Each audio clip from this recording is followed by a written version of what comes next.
কথা বলছি একজন ব্যর্থ মানুষ হিসাবে। আমি যখন ইনকাম করেছি, দু হাতে দিতে পেরেছি, লুটাতে পেরেছি, তখন আমি আমার পরিবারের কাছে অনেক প্রিয় একজন মানুষ ছিলাম।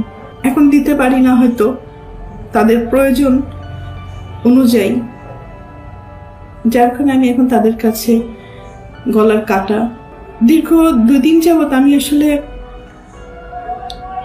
দেখলাম যে আমার পরিবার কতটা নিচে নামতে পারে। আমার পরিবারের কয়েকটা মানুষের মিথ্যা কিছু কথাবার্তা, মিথ্যা অভিনয়, মিথ্যা নাটক, মিথ্যা অভিযোগ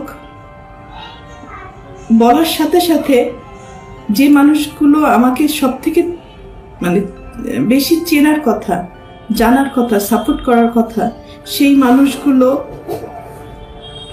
ওই মানুষগুলো আমার পরিবারের মানুষগুলোর কথা অনুযায়ী আমাকে ভুলভাবে আমার দর্শকদের কাছে বলেন। আমি ছিলাম পরিবারের ডিম পাড়া সোনার হাঁস। যতদিন দিতে পেরেছি ততদিন সকলের কাছে ভালো ছিলাম। আজ দিতে পারছি না বলে সকলের চক্ষুসুর হয়ে উঠেছি। এবার একটি লাইভ ভিডিও করে তার মায়ের সমস্ত অভিযোগ মিথ্যে সেটি জানিয়ে দিল পপি। বহু বছর লোকচক্ষুর আড়ালে ছিলেন নায়িকা।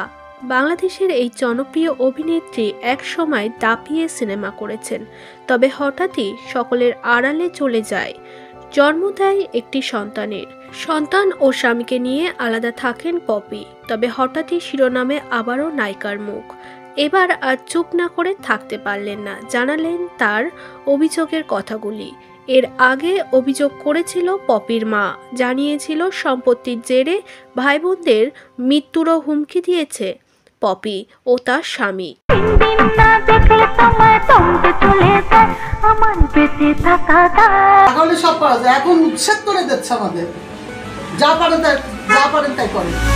লোক সমাজে যেভাবে পপিকে ছোট করছে, এবার সেই নিয়ে শোল গরম সোশ্যাল মিডিয়া। পপি ও তার পরিবারকে নিয়ে প্রতিটা সময় নিউজ বেরোচ্ছে।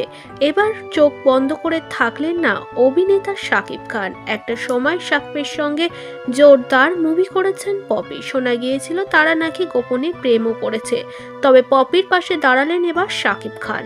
এই ভালোবাসার দাম শুধু ভালোবাসা দিয়েই দেয়া যায়। শাকিব বলেন, পপি ব্যক্তিত্ব সম্পন্ন মানুষ একজন। পপির সাথে আমি অনেক কাজ করেছি। পপি তার পরিবারের সঙ্গে কখনো বেইমানি করবে না। তার পরিবারই পপির নামে এই মিথ্যে দুর্নাম বদনাম ছড়াচ্ছে। পপিকে আমি অনেক দিন ধরে চিনি। পপি কখনো এমন করবে না। পপি তার পরিবারকে খুবই ভালোবাসতো। তবে আজ কি নিয়ে তাদের মধ্যে ঝামেলা তা ক্লিয়ার না আসলেও আমার এটুকু বিশ্বাস, পপি কোনো খারাপ কাজ করতে পারে না।